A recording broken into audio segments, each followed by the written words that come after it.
Seguim investigant amb els geoplans i després de fer un període d'activitats lliures hem investigat un poquet sobre quins són els quadrats més petits que podem fer, els quadrilàters més grossos, i ara passam a una altra activitat de representar una imatge presentada a la pissarra.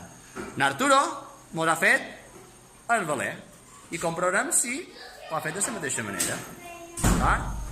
D'acord, Arturo? Molt bé, pot fer una altra i ara comprovarem la resta de companys. Na Maria, comproveu si està igual. Mira la pissarra.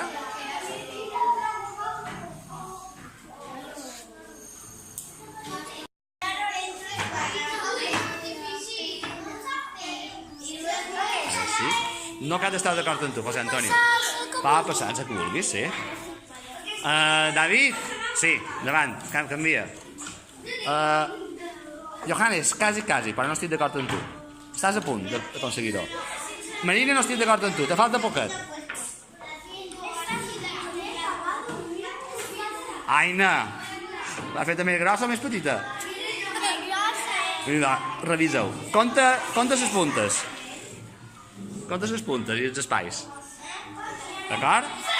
De com d'alta és la paret i que d'ample és la paret.